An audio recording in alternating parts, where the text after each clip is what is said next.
on accueille maintenant Thierry Vignal. Bonjour. Bonjour. Pour Mastéos, qui régulièrement nous rend visite. D'habitude, c'est pour nous faire voyager. Puis ce matin, non ? On voyage pas. Pas de valise. Non. On reste. Finalement, on va peut-être voyager à l'issue de ce qu'on va se dire. Hein. Quoi ? L'investissement locatif en danger, c'est ça ? C'est pas de mon point de vue, mais on peut en parler. Alors disons, pourquoi le serait-il ou pourquoi ne le serait-il pas ? Déjà, les faits. Alors, chez nous, chez Mastéos, on a fait un mois record. On vend normalement 100 appartements par mois. En juin, on en a vendu 300. Ah ouais. Pourquoi ? Parce que, de ce que je comprends, les investisseurs anticipent une hausse des taux, savent qu'ils vont payer beaucoup plus cher leur crédit dans 6 mois et se disent, quitte à investir, je vais le faire maintenant. Donc, il y a vraiment une anticipation. Par ailleurs, les taux restent très bas. On emprunte moins que le OAT 10 ans sur 20 ans. Donc, les rentabilités restent hyper favorables, même avec cette mesure qui a été annoncée de gel. Oui, parce qu'en fait, moi, c'est ça dont je voulais parler avec vous. C'est-à-dire qu'on a eu, effectivement, en début de semaine, les détails du fameux projet de loi pouvoir d'achat qui est dans les cartons, là. Et donc, il y a des points clés dans ces rapports propriétaires-locataires pour avoir une espèce de bouclier loyer, bouclier inflation, et qui est de dire on va geler, on va caper la hausse des loyers que peuvent imposer les propriétaires à leurs locataires. Donc c'est capé à 3,5% pour 1 an. Il y a un moment où on finit par se poser la question de savoir est-ce que c'est raisonnable ou pas du point de vue des propriétaires, et puis surtout est-ce qu'à un moment donné, avec toutes les obligations, je venais de parler de ma passion passoire, mais voilà, avec toutes les obligations qui pendent des propriétaires bailleurs, est-ce que quelque part, oui, l'investissement locatif n'est pas en train de devenir moins intéressant et beaucoup plus contraignant qu'il ne l'était, quoi? Déjà, il faut rappeler pourquoi on fait un investissement locatif. C'est la seule classe d'actifs où c'est la banque qui finance le bien et ce sont les locataires qui remboursent la banque. Et c'est une classe d'actifs où on fait assez peu travailler notre argent, on fait travailler l'argent des autres. Bon, là, on va mettre peut-être on va contribuer un peu plus que d'habitude, mais cette mesure qui gèle la hausse des loyers à 3,5%, elle est clairement pro-bailleur, elle n'est pas pro-locataire. Parce que moi, je signe, si mes loyers augmentent de 3,5% tous les ans, il y a... Oui, parce que, alors, on rappelle, un IRL, donc c'est l'indice de référence des loyers capé à 3,5%. 3,5%, c'est de toute façon un plus haut de 15 ans. C'est-à-dire qu'on n'avait pas atteint un tel niveau. Oui. Mais quand on sait que l'inflation va sans doute dépasser largement les 5%, est-ce que quelque part, alors c'est un peu cynique, mais ils auraient pu s'en faire encore plus, les propriétaires bailleurs, si l'IRL, elle pouvait monter jusqu'à 5, 5,5, voire 6% d'ici la fin de l'année? Il faut savoir que les propriétaires bailleurs, ils sont parfois locataires. Nous, chez Mastéos, 2/3 de nos clients sont locataires, donc c'est un peu schizophrène comme position parce qu'ils ont à la fois envie d'être protégés et d'avoir des loyers qui augmentent.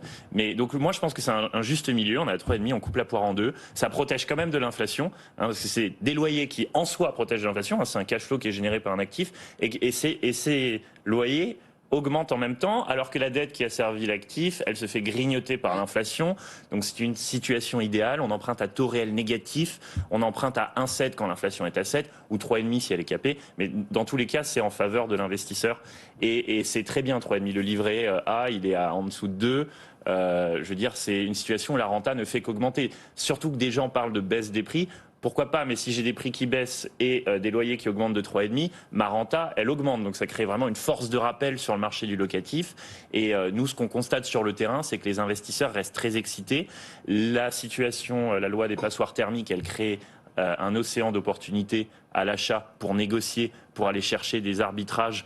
Les travaux, ils sont empruntables, donc passe. Mais c'est quand même dingue, je vous interromps, mais c'est quand même dingue votre position. C'est-à-dire qu'on a quand même pas mal de représentants de propriétaires qui nous disent non, c'est des contraintes, c'est des contraintes, c'est des contraintes. Et vous, tout ce qu'on peut percevoir, j'ai envie de dire, dans le premier effet qui se coule comme plutôt des contraintes, vous êtes en train de nous dire non, ce sont des opportunités, y compris même la perspective de l'interdiction à la location des passoires thermiques d'ici à 2034. Ça génère des opportunités à l'achat, ça génère du déficit foncier défiscalisable pour les investisseurs. C'est assez indolore parce que c'est des budgets empruntables dans les prêts travaux qui sont adossés à des prêts IMO sur 20-25 ans. Donc c'est pas trop. Moi, ce qui m'embête un peu plus, c'est les taux d'apport qui remontent.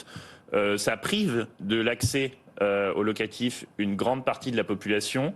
Les petits revenus notamment, qu'on aime bien traiter parce qu'ils avaient l'occasion de se constituer un patrimoine, mais là en remontant les taux d'apport à 10-20%, on les prive de ce marché, et donc on se retrouve dans la même situation que les pays dont on parle souvent, l'Espagne, l'Italie, la Grèce, où les taux d'apport font que le marché du locatif est réservé aux riches, et on se dirige vers une situation où vraiment ce marché il va être réservé aux banquiers, aux consultants, aux avocats, et plus aux petits revenus qui pouvaient y accéder avec un faible apport. Donc je trouve que c'est une mesure qui est socialement assez inégalitaire et qui a plus d'impact que les passoires thermiques thermique, qui pour le coup crée du sens sur un investissement parce qu'il vise à renouveler de manière éco-responsable le parc ancien. Mais ça, sur le crédit immo, les banques, elles sont responsables d'elles-mêmes. Hein. C'est pas l'État qui a dit aux banquiers. C'est le HCSF qui est sur le taux d'apport, ils ont surtout parlé du taux d'endettement, des durées d'emprunt, mais. Ça joue quand même. Enfin, clairement, la direction du HCSF, c'est pour un durcissement de l'accès au financement, pour calmer le jeu. Pour calmer la hausse des prix, mais qui concerne malheureusement que Paris. Hein. En vrai, le marché immobilier hors Paris, il n'est pas en bulle. Hein. Donc il n'y a pas de bulle à éteindre sur ce marché. Donc le durcissement de ces conditions est malvenu parce que c'est quand même le seul actif qui protège de l'inflation. Le grand stress des Français en ce moment, c'est le pouvoir d'achat, c'est l'inflation. On ne va pas se protéger de l'inflation en tradant le bitcoin ou en achetant des actions en bourse avec la volatilité actuelle. On le fait en achetant de la pierre qui génère un loyer indexé sur l'inflation. Et si on prive une partie de la population de ça en durcissant les conditions, on a des Français qui peuvent plus, qui vont être en grogne, quoi. Donc le message au non-ministre du logement de Mastéos ce matin, c'est faut bosser sur le taux d'usure, sur le HCSF, sur c'est quoi la feuille de route de Mastéos pour le non-ministre? D'ailleurs, ça rejoint les passoires thermiques parce que le problème des passoires thermiques, c'est pas en soi cette contrainte qui est plutôt saine et favorable, c'est comment on la finance.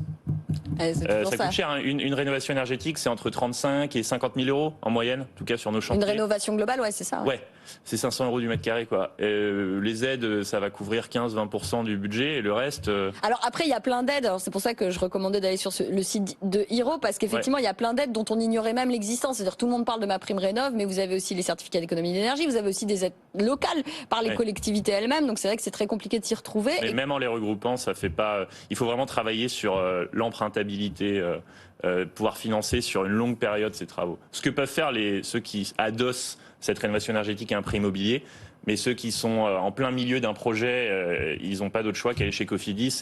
Mais vous, c'est ce que vous faites. Je veux dire, chez Mastéos, par exemple, quand vous dites, il y a des opportunités qui se créent avec ça, avec des décotes effectivement sur des biens très énergivores. Est-ce que vous arrivez avec le truc clé en main en disant à celui qui veut faire un investissement locatif, j'ai cet appartement-là que vous allez payer 20% de moins parce qu'il y a énormément de travaux à faire, mais moi j'arrive avec votre solution de financement pour pouvoir faire les travaux qui s'imposent, etc. Oui, notamment avec nos amis de Hiro que j'ai vu hier. Ah, vous êtes super copains en fait. Eh oui, c'est une petite mafia, la PropTech, je les connais tous. Ouais, bon, on passe le message au non-ministre et on se revoit dans quelques semaines ou quelques mois pour voir. Même pas. Il veut nous parler de la. Il veut nous parler. Il sait pas. Il se tâte encore entre nous parler de la Corse ou du Mexique. Non, je veux parler de l'investissement locatif, pas de Thierry. Pas de Thierry. Merci beaucoup Thierry Vignal, Mastéos.